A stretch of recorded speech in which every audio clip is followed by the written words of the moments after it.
गेल्या 2 महिन्यांपासून सुरू असलेला विधानसभा निवडणुकांचा धुरळा अखेर खाली बसला आणि त्याच क्षणी अनेक प्रश्न वर आले. मतभेद असावेत पण मनभेद नकोत हे वाक्य आपण अनेकदा ऐकलंय. राजकारणातही सुसंस्कृतपणा जपणारं एक राज्य अशी महाराष्ट्राची ओळख, हे सुद्धा आपण ऐकत आलोय. मात्र हे सगळं खोटं वाटावं असे प्रसंग, अशी वक्तव्य महाराष्ट्रानं गेल्या 6 महिन्यात पाहिलेत. ज्या महाराष्ट्राच्या राजकारणाबद्दल आदरानं बोललं जायचं तो महाराष्ट्र हाच का असा प्रश्न निर्माण होण्या इतपत खालच्या पातळीवर आपले काही नेते उतरले होते. पण काल राज्याचे नवे मुख्यमंत्री देवेंद्र फडणवीस यांनी सामंजस्याची भाषा केली आणि या निराशेच्या, कटुतेच्या गढूळ वातावरणात एक आशेचा किरण दिसू लागला. पाहूयात.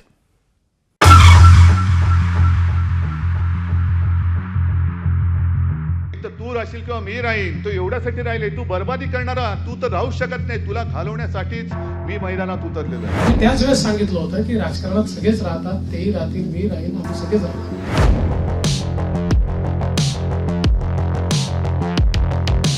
6 महिन्यात महाराष्ट्राने 2 मोठ्या निवडणुका पाहिल्या.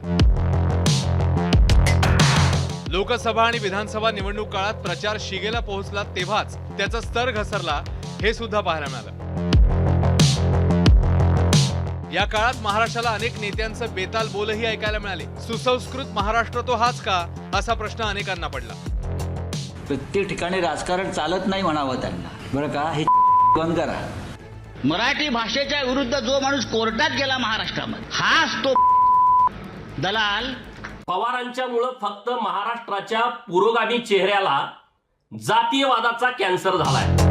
2019 नंतर महाराष्ट्राचं राजकारण इतकं बदललं की राजकारण आणि परिवार, राजकारण आणि वैयक्तिक संबंध यांची प्रचंड सरमिसळ झाली. कार्यकर्ते आणि विखार पसरवणारे ट्रोल्स तर खालच्या पातळीवर शेरेबाजी करू लागलेच, पण नेते सुद्धा मागे राहिले नाही. मात्र आता हे सगळे काळे ढग हटण्याची शक्यता निर्माण झाली आहे. मी देवेंद्र सरिता गंगाधरराव फडणवीस ईश्वर साक्ष शपथ घेतो की त्याला कारण नवे मुख्यमंत्री देवेंद्र फडणवीस यांनी पहिल्याच पत्रकार परिषदेत मांडलेली सामंजस्याची भूमिका. उद्धव ठाकरेंच्या आक्रमक आव्हानाला फडणवीसांनी काय उत्तर दिलं ते पाहूया. तू राहशील किंवा मी राहीन, तो एवढ्यासाठी राहिले. तू बर्बादी करणारा, तू तर राहू शकत नाही. तुला घालवण्यासाठीच मी मैदानात उतरलेलो आहे. महाराष्ट्रात राजकीय संवाद हा काही संपला नाही. आपण अनेक राज्यांमध्ये असं बघतो की 2 पक्षांमध्ये किंवा 2 नेत्यांमध्ये इतका विसंवाद असतो की हिंदीमध्ये ज्याला खून के प्यासे म्हणतो, अशा प्रकारची परिस्थिती आपल्याला पाहायला मिळते. ती महाराष्ट्रात नव्हती, आजही नाही आणि ती पुढेही राहू नये, हा माझा प्रयत्न असेल. याला जोडून तर तुम्ही राहाल नाही तर मी, असं म्हणणाऱ्यांना काय उत्तर द्या? नाही, मी त्याच वेळेस सांगितलं होतं की राजकारणात सगळेच राहतात, तेही राहतील, मी राहीन, आम्ही सगळेच राहणार आहोत. मुख्यमंत्री देवेंद्र फडणवीसांच्या या भूमिकेचे लगेचच पडसाद उमटले. विरोधी पक्षातल्या नेत्यांनी या भूमिकेचं स्वागत केलंय. काल देवेंद्रजींनी राज्याच्या 5 मुख्यमंत्र्यांना फोन केले. त्यात उद्धव ठाकरे साहेब सुद्धा आहेत, त्यांनी शुभेच्छा दिल्या. महाराष्ट्रात सुडाचं राजकारण करण्याची सुरुवात ही भारतीय जनता पक्षाकडून झाली. यंत्रणांचा गैरवापर करून विरोधकांना नामोहरम करण्याची, विरोधकांच्या कुटुंबापर्यंत पोहोचण्याची, त्यांना तुरुंगात सडवण्याची ही परंपरा केंद्रात आणि राज्यामध्ये भारतीय जनता पक्षानं सुरू केली आणि त्यामुळेच अनेक पक्ष फुटले. आता याचा जर साक्षात्कार आमच्या नवीन राज्यकर्त्यांना झाला असेल की योग्य नाही, राज्याच्या विकासासाठी आता हे करणं बरोबर नाही आणि आम्हाला आता पूर्ण बहुमत आम्ही मिळवलेलं आहे किंवा खेचून घेतलेलं आहे, तर नक्कीच या राज्याला भविष्यामध्ये चांगल्या गोष्टी घडताना आम्हाला पाहता येईल. तिघांनाही माझ्या मनापासून शुभेच्छा आहेत. कारण शेवटी लोकांचा मॅन्डेट असतो, तो आपल्याला मान्य करावाच लागतो आणि पुढची 5 वर्ष महाराष्ट्राची सेवा त्यांनी करावी आणि देशामध्ये महाराष्ट्राला 1 नंबरला त्यांनी न्यावं, एवढी आमची अपेक्षा आहे. आणि दुसऱ्या कुठल्या राज्यात महाराष्ट्राचा हक्क त्यांनी दुसऱ्या कुठल्याही राज्याला देऊ नये. राज्य महाराष्ट्राचं आहे तर महाराष्ट्राचा मान, सन्मान आणि हक्क हा त्यांनी तो ठेवला पाहिजे. महायुतीच्या शपथविधी सोहळ्याला निमंत्रण मिळूनही विरोधक आले नाहीत, पण त्याबद्दल कटुता न बाळगता फडणवीसांनी जी प्रतिक्रिया दिली आहे त्यातून त्यांच्या सकारात्मक राजकारणाची दिशा स्पष्ट होतीये.